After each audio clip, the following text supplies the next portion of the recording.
함께 찬양드림으로 5월 19일 새벽기도 및 목요 말씀 묵상 시간을 갖겠습니다. 찬송가 67장 영광의 왕께 다 경배하며 함께 찬양드립니다.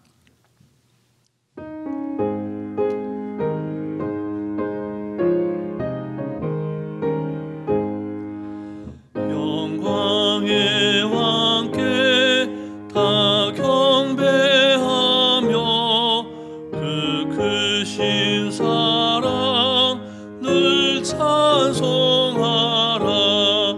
예부터 영원히 참방패시니 그 영광의 주를 다 찬송하라. 능력과 은혜 다 찬송하라. 그 옷은 햇빛 그 집은 궁창 그 노래 소리로 준호하시고 폭풍의 날개로 달려가신다.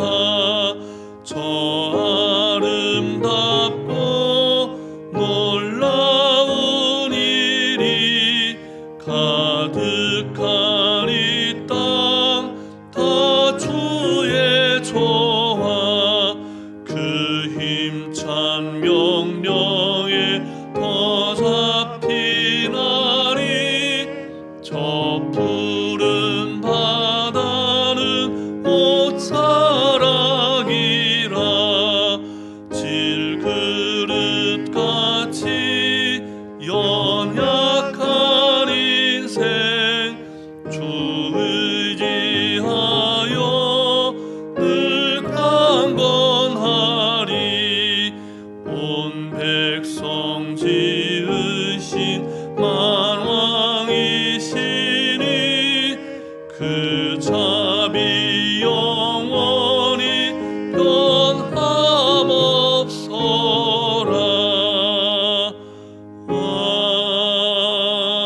아멘. 사랑과 은혜가 충만하신 살아계신 하나님 아버지, 지난 밤도 하나님 은혜 가운데 지키시고 보호하셨다가 이 아침에 하나님의 거룩하신 이름을 찬송하며 말씀과 기도로 하루를 시작하게 하시니 감사를 드립니다. 오늘 하루도 하나님께서 허락하신 너무나 귀하고 복된 하루인 것을 고백하오니 우리 각자에게 주신 말씀을 말씀되게 살아내는 이 하루 되게 해 주시옵소서. 오늘도 우리에게 친히 말씀하시며 우리를 푸른 초장 쉴만한 물가로 인도하시는 우리 구주 예수 그리스도의 이름으로 기도드립니다. 아멘. 계속해서 우리에게 주신 하나님 말씀은 구약성경 사무엘상 말씀입니다. 구약성경 419쪽 전후에 있는 사무엘상 8장 말씀입니다. 8장 1절부터 22절까지 말씀을 함께 교독하시겠습니다. 사무엘이 늙음에 그의 아들들을 이스라엘 사사로 삼으니 장자의 이름은 요엘이요 차자의 이름은 아비아라. 그들이 부할세바의 사사가 되니라. 그의 아들들이 자기 아버지의 행위를 따르지 아니하고 이익을 따라 뇌물을 받고 판결을 굳게 하니라. 이스라엘 모든 장로가 모여 라마에 있는 사무엘에게 나아가서 그에게 이르되 보소서, 당신은 늙고 당신의 아들들은 당신의 행위를 따르지 아니하니 모든 나라와 같이 우리에게 왕을 세워 우리를 다스리게 하소서 한지라. 우리에게 왕을 주어 우리를 다스리게 하라 했을 때에 사무엘이 그것을 기뻐하지 아니하여 여호와께 기도하매 여호와께서 사무엘에게 이르시되 백성이 내게 한 말을 다 들으라. 이는 그들이 너를 버림이 아니오 나를 버려 자기들의 왕이 되지 못하게 함이니라. 내가 그들을 애굽에서 인도하여 낸 날부터 오늘까지 그들이 모든 행사로 나를 버리고 다른 신들을 섬김같이 내게도 그러하는도다. 그러므로 그들의 말을 듣되 너는 그들에게 엄히 경고하고 그들을 다스릴 왕의 제도를 가르치라. 사무엘이 왕을 요구하는 백성에게 여호와의 모든 말씀을 말하여 이르되 너희를 다스릴 왕의 제도는 이러하니라.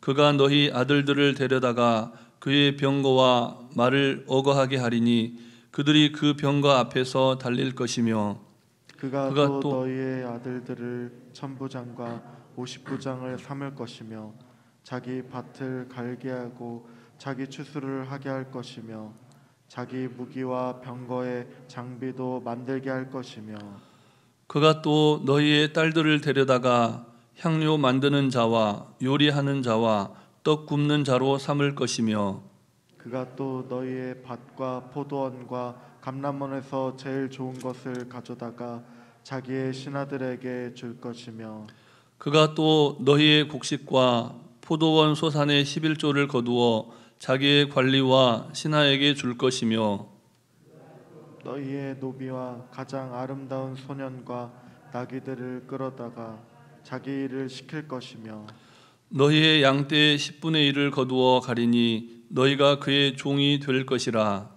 그날에 너희는 너희가 택한 왕으로 말미암아 부르짖되 그날에 여호와께서 너희에게 응답하지 아니하시리라 하니 백성이 사무엘의 말 듣기를 거절하여 이르되 아니로소이다. 우리도 우리 왕이 있어야 하리니 우리도 다른 나라들 같이 되어 우리의 왕이 우리를 다스리며 우리 앞에 나가서 우리의 싸움을 싸워야 할 것이니라 하는지라. 사무엘이 백성의 말을 다 듣고 여호와께 아뢰매 여호와께서 사무엘에게 이르시되 그들의 말을 들어 왕을 세우라 하시니 사무엘이 이스라엘 사람들에게 이르되 너희는 각기 성읍으로 돌아가라 하니라.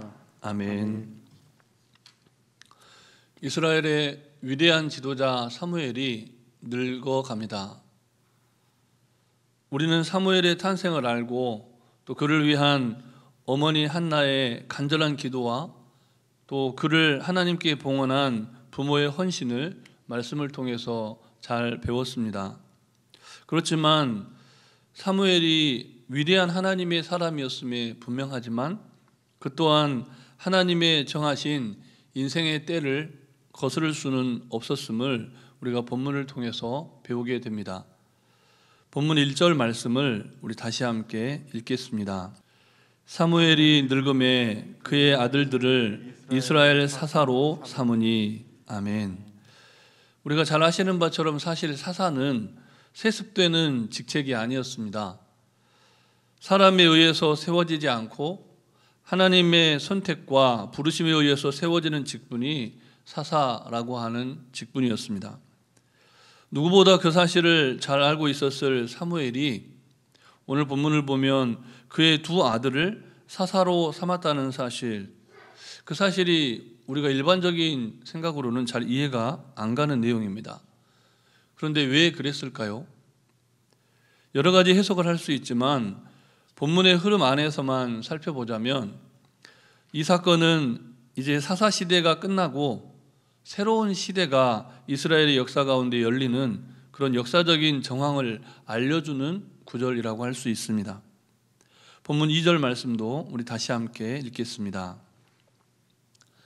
장자의 이름은 요엘이요 차자의 이름은 아비야라. 그들이 브엘세바에서 사사가 되니라. 아멘. 그 당시에 사무엘의 삶을 또 사무엘의 평생의 삶을 되돌아볼 때 사무엘은 이스라엘의 전역을 순회하면서 사사와 선지자 그리고 제사장으로서의 삼중직을 아주 훌륭하게 잘 감당했습니다. 그래서 하나님께서 사무엘에게 사무엘의 입에서 나오는 모든 말들을 이스라엘 백성들이 하나님의 말씀처럼 믿고 따르도록 그렇게 사무엘을 세워주셨습니다. 그런 사무엘이 자신의 영향력 또 그 직위를 이용해서 두 아들을 이스라엘의 유력한 자로 세우고자 했다면 충분히 그럴 수도 있는 그런 권력과 영향력이 있었던 사람이 사무엘이었다는 겁니다. 그러나 사무엘은 자신의 두 아들을 이스라엘의 변방, 그리고 사람들이 살아가기 척박한 그 땅으로 보냅니다. 그간의 사무엘의 전체적인 삶을 비추어 볼 때 사무엘이 두 아들이 브엘세바로 가게 한 것은, 그리고 브엘사바로 보낸 것은 단지 한 가정의 가장으로서의 인간적인 욕심과 기대를 넘어서 한 민족 이스라엘의 미래를 준비하는 영적인 지도자로서의 큰 뜻과 기대가 있었을 것이라는 것을 우리가 생각해 볼 수가 있습니다. 사무엘은 두 아들이 이스라엘의 변방에서 고된 삶을 살아가는 그 이스라엘 백성들을 하나님의 말씀으로 보살피고 위로하면서 존경받는 지도자로 성숙하고 성장해 가기를 바랐을 겁니다. 그래서 무엇보다 그들이 각자의 이름처럼 살아주기를 바라는 그런 간절한 마음과 기도가 있었을 거라는 것을 우리가 사무엘서의 전반적인 말씀 안에서 오늘 본문을 통해 묵상해 볼 수가 있습니다. 장자 요엘 사무엘의 아들의 이름은 여호와는 하나님이시다, 이런 뜻이 담겨 있는 이름입니다. 또 둘째 이들 아비야의 이름은 여호와는 나의 아버지이시다, 이런 뜻이 담겨 있습니다. 그런 이름을 가진 두 지도자를 맞이했던 브엘사바 백성들은 얼마나 기뻤겠습니까? 도심으로부터, 지금으로 말하면 수도권, 또 예루살렘으로부터 굉장히 멀리 떨어져 있는 변방의 브엘세바, 그래서 이방 민족들로부터 끊임없이 침탈당하고 또 유린당했을 그 당시 역사적인 정황을 생각해 볼 때 제대로 된 돌봄을 받지 못한다는 중앙에서의 그런 소외감, 그런 것에 젖어 살던 브엘세바의 백성들이 이스라엘 전역에서 너무나 높은 덕망 있는 사무엘, 그 사무엘이 두 아들을 친히 보내주셨다는 사실을 생각할 때 얼마나 큰 기대와 감사의 마음을 가졌겠습니까? 그러나 그런 모두의 기대가 무색하리만치 사무엘의 두 아들은 경건한 그 이름과는 너무나 동떨어진 부정한 삶을 살고 말았습니다. 본문 3절 말씀을 우리 다시 함께 읽겠습니다. 그의 아들들이 자기 아버지의 행위를 따르지 아니하고 이익을 따라 뇌물을 받고 판결을 굽게 하니라. 아멘. 우리가 이 본문을 통해서 깨닫게 되는 것이 무엇입니까? 한 나라의 지도자를 세우고 또 한 민족의 지도자를 세우고 폐하는 역사는 사람의 일이 아니라는 겁니다. 사람이 만들고 사람이 계획한다고 되어지는 일이 아니라는 것이죠. 사무엘의 노력에도 불구하고 이스라엘의 사사시대가 사무엘의 때로 끝나고 말았다는 겁니다. 너무나 큰 변화입니다. 한 나라 이스라엘의 변화일 뿐만 아니라 인류 역사에서 주목할 만한 큰 변화가 오늘 본문에서 나타나고 있는 변화입니다. 본문 4절과 5절 말씀을 다시 한 절씩 함께 읽겠습니다. 이스라엘 모든 장로가 모여 라마에 있는 사무엘에게 나아가서 그에게 이르되 보소서, 당신은 늙고 당신의 아들들은 당신의 행위를 따르지 아니하니 모든 나라와 같이 우리에게 왕을 세워 우리를 다스리게 하소서 한지라. 아멘. 이스라엘의 모든 장로들은 이스라엘 모든 백성들의 여론을 대신하는 그룹이었습니다. 그러니 지금 이스라엘은 모든 백성들이 마음과 뜻을 같이 해서 이방인들과 같이 강력한 리더십을 가진 왕을 세워줄 것을 요청하고 있는 겁니다. 그런데 이스라엘 장로들의 요구를 주목해 보십시오. 그들은 이전과는 달리 사무엘의 의견을 묻거나 지도자인 사무엘의 말에 청종하지 않습니다.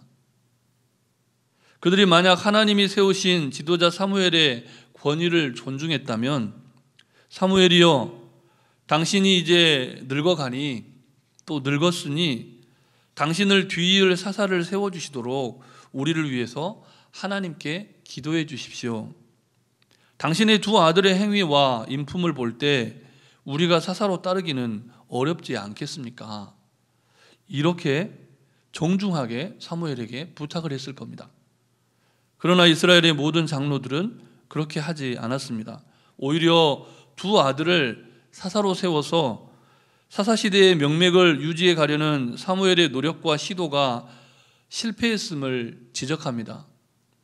그리고 이를 빌미로 해서 자신들이 그동안 벼려왔던 왕정체제로의 전환을 강력하게 촉구하고 있습니다. 그들은 사무엘이 그의 평생을 통해 보여준 하나님 나라의 비전에 만족하지 못했다는 겁니다. 그들은 눈에 보이는 이방 나라들의 왕권과 또 그들이 가졌던 강력한 리더십을 부러워했습니다. 그들은 하나님이 원하시는 나라, 하나님이 주인 되어 다스리는 나라가 아니라 사람이 왕이 된 나라, 자신들이 좌지우지할 수 있는 그런 왕이 통치한 나라, 그런 나라를 꿈꿨다는 겁니다. 하나님을 알지 못하고 결국은 멸망할 수밖에 없는 이방 나라들과 같이 되기를 원했습니다. 자신들의 뜻대로 나라를 다스려 주시고 자신들이 원하는 대로 나라를 이끌어 줄 그런 사람을 왕으로 삼고자 했다는 겁니다. 결과적으로 그들은 어떻게 됐습니까? 하나님을 버렸습니다. 본문 7절 말씀도 우리 다시 함께 읽겠습니다. 여호와께서 사무엘에게 이르시되 백성이 내게 한 말을 들으라. 이는 그들이 너를 버림이 아니요 나를 버려 자기들의 왕이 되지 못하게 함이니라. 아멘. 평생을 바쳐서 이스라엘의 전역을 돌아다니면서 쉬지 않고 일했던 사무엘, 이스라엘이 하나님의 말씀을 청종하며 하나님의 말씀대로 살아가는 나라가 되고 하나님의 백성이 되기를 원하고 바라고 기도하면서 전적으로 헌신했던 사무엘, 두 아들까지 이스라엘을 위해 바치고자 했던 사무엘, 그가 이스라엘이 하나님을 버렸다, 이스라엘이 나를 버렸다 이런 말을 하나님께로부터 드렸을 때 얼마나 큰 상실감, 또 절망감, 좌절감에 빠지게 되었겠습니까? 평생을 하나님의 나라를 위해 헌신했는데 하나님의 나라를 위한 그의 평생의 과업이 물거품이 되는 순간 아닙니까? 자식들도 자신의 말을 따르지 않고 온 백성의 장로들도 자신을 따르지 않는 이스라엘이 하나님을 버린 그 절망스러운 순간, 더구나 이제 자신도 나이가 먹어서 점점 늙어가고 기력이 쇠해가는 사무엘, 그가 할 수 있는 것이 무엇이었을까요? 놀랍게도 사무엘은 늘 그랬듯이 다시 기도를 시작합니다. 사랑하는 성도 여러분, 가정에서, 교회에서, 또 여러분이 우리가 살아가는 이 나라에서 여러분의 평생의 노력이 물거품이 된 것 같은 절망스러운 순간에 직면했을 때 여러분은 어떻게 하시겠습니까? 아무쪼록 사무엘처럼 가정과 교회와 이 나라와 열방과 세계를 품고 다시금 하나님의 나라를 꿈꾸며 기도할 수 있는 믿음의 성도가 되시기를 주님의 이름으로 축복합니다. 아멘. 주신 말씀을 기도하시면서 함께 기도하실 때 먼저는 어떤 절망스러운 상황이 우리의 가정과 교회와 이 나라에 닥친다 해도 사무엘처럼 다시금 기도로 시작할 수 있는 믿음을 갖게 해달라고 기도하시고, 치유와 회복을 위해서 기도할 때 항암 치료 중인 우리 양용순 권사님, 또 윤순호 집사님, 또 간암으로 또 치료 중에 있는 우리 이수정 집사님의 부친 되시는 이창식 어르신, 간경화 진단을 받은 정봉수 집사님 치유와 회복을 위해서 특별히 기도해 주시고, 다음 세대 신앙 계승을 위해서 진행 중인 교육관 건축의 여정을 위해서 성령님의 인도하심을 따라 합심하여 기도하시겠습니다.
모든 건축의 여정 가운데 주님 함께하여 주시옵소서. 이 모든 말씀 예수님 이름으로 기도드립니다. 아멘. 사랑의 하나님, 하나님의 은혜로 지금까지 살아오면서 우리가 쏟아부은 모든 노력과 인생의 모든 수고가 물거품이 되는 절망스러운 순간이 오더라도 결코 좌절하거나 낙심하지 말게 하시고 사무엘처럼 다시 기도하는 믿음을 허락해 주시옵소서. 무엇보다 우리의 병든 몸과 마음과 영혼을 치료하여 주시옵소서. 항암 치료 중이고 또 간암과 간경화의 진단을 받고 하나님의 치료를 간구하는 성도님들의 삶을 긍휼히 여겨주시고 모든 항암 치료의 여정과 간 치료의 여정 가운데 하나님의 놀라운 치유의 은총을 경험케 하여 주시옵소서. 그리 아니하실지라도 믿음을 잃지 않는 하나님의 사람으로 오늘도 승리케 하여 주시옵소서. 특별히 간구하오니 다음 세대의 신앙 계승을 위하여 우리의 자녀 세대와 이웃과 열방과 세계를 위한 하나님의 일꾼들을 양육하기 위한 새 교육관 건축의 여정 가운데 함께 하셔서 그 모든 과정이 지체하거나 막힘이 없이 정말 하나님의 은혜 가운데 잘 진행되게 하시고 완성된 교육관을 통하여 하나님의 영광이 주님의 몸된 교회와 이 지역과 이웃들과 열방과 세계 가운데 강력하게 나타나는 하나님의 전이 되게 하여 주시옵소서. 간구하지 못한 기도의 제목도 주님께서 다 하시고 일마다 때마다 역사하여 주시되 이제 오랜 코로나19로부터 벗어나 대면하여 예배하기를 사모하며 주님의 전에 나와 기도하는 온 성도들의 기도에 친히 응답해 주시기를, 온라인으로 예배하는 모든 성도님들의 간구에 응답해 주시기를 우리 구주 예수 그리스도의 이름으로 기도드립니다. 아멘. 하늘에 계신 우리 아버지, 아버지의 이름을 거룩하게 하시며 아버지의 나라가 오게 하시며 아버지의 뜻이 하늘에서와 같이 땅에서도 이루어지게 하소서. 오늘 우리에게 일용할 양식을 주시고 우리가 우리에게 잘못한 사람을 용서하여 준 것 같이 우리 죄를 용서하여 주시고 우리를 시험에 빠지지 않게 하시고 악에서 구하소서. 나라와 권능과 영광이 영원히 아버지의 것입니다. 아멘.